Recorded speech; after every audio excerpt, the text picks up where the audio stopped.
I was quite concerned that Ed Gillespie might win last night. The polls had tightened considerably over the last 10 days. Gillespie had also significantly nationalized the race, explicitly getting behind President Trump's most aggressive racist nationalist political symbols and messages. Had he won, it would have been a big psychological blow to Democratic enthusiasm, confidence, and momentum.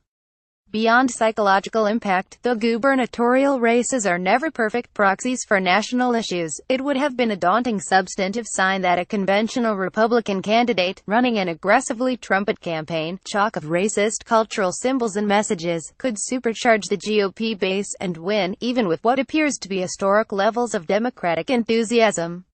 I was not terribly worried that that was what a Gillespie win would mean in reality. But the perceived impact would have been immense and taken on a life of its own. Of course, that did not happen. Ralph Northam won by roughly 9 percentage points, a large margin in a state that Democrats have dominated at the statewide level in the 21st century but seldom by large margins. But this most-ed race was not the most significant or telling result of the night. The down-ballot results were far more telling. Democrats swept the statewide races and ran the table in state legislative races, taking a 21 GOP majority in the state General Assembly to possibly taking control. A series of recounts will decide the final result. This wave election-type showing was mirrored in a number of other states, with Democrats making state legislative gains and ousting Republicans in various local and statewide races. Democrats were hoping for a big night, and they got a significantly bigger night than most expected. But we should not be surprised. For a year, political analysis and thinking have been living under the weight of the shock of the 2016 election result. Donald Trump was historically unpopular. He ran a race that should have stoked the core of the GOP at the expense of alienating a decisive majority of the electorate. But he won. Sure, he lost the popular vote.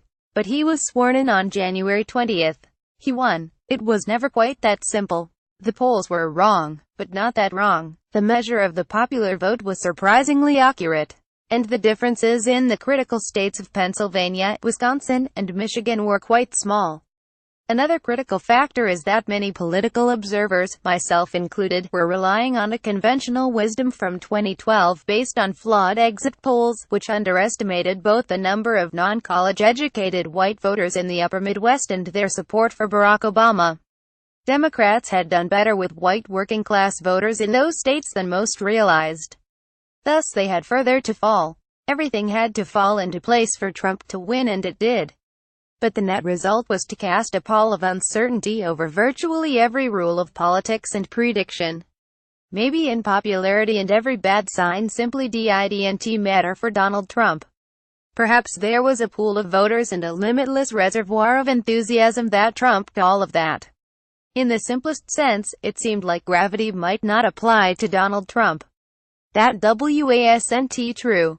And we shouldn't have expected it to be. This is the genesis of countless bizarrely circular Trump voter profiles in which we learn that people who still consider themselves Trump supporters still support Trump.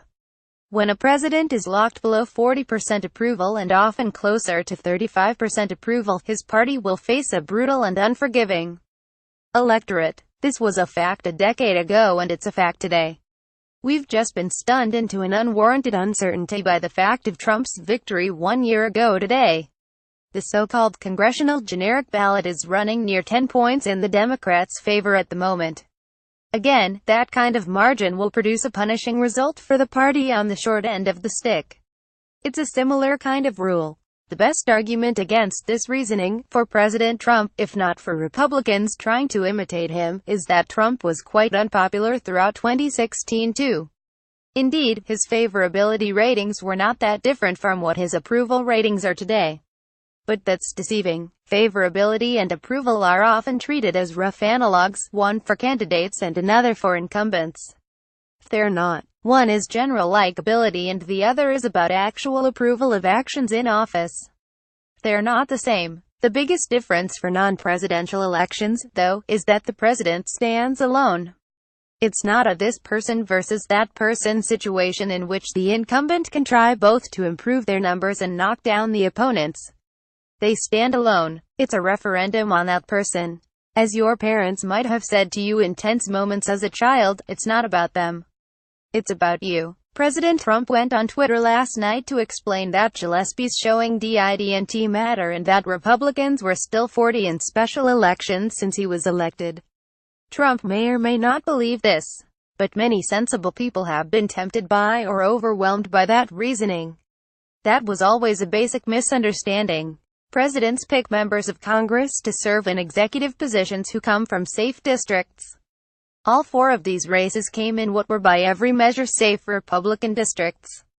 We still don't know who will control the Virginia General Assembly next year. We've got recounts to go through, but it will be close to 5,050 either way. About 50% of the Republican candidates for delegate won last night, even amidst the wave. All 4 of those special election House seats were the equivalent of those races where the Republicans held on. In most of those cases, they were at the rightward end of the spectrum of Republicans who held on. The idea that winning those 4 special elections amounted to some kind of streak or counter to the numbers showing Republicans entering a storm was always silly. But a lot of people fell for it. Don't fall for it. Those results were entirely consistent with last night's results. Now, we're a year from Election Day 2018. A lot can happen, but if numbers and enthusiasm look like this on Election Day, Democrats are in a strong position to reclaim the House and possibly the Senate. A certainty, of course not. And it is critical to recognize that this didn't just happen. It happened both because of the country's basic rejection of Trump and the Trump Republican Party, but also because of countless hours of work organizing, knocking on doors, planning, and money to fund it all. It took lots of people simply deciding to take the effort to vote. All of this is confirmation of a simple point. Gravity still applies in the political world.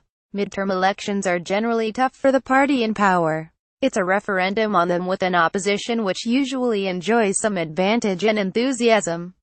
When the president is skirting support of only a third of an electorate and furious opposition from more than half, the results of an election are likely to be brutal, as they were last night.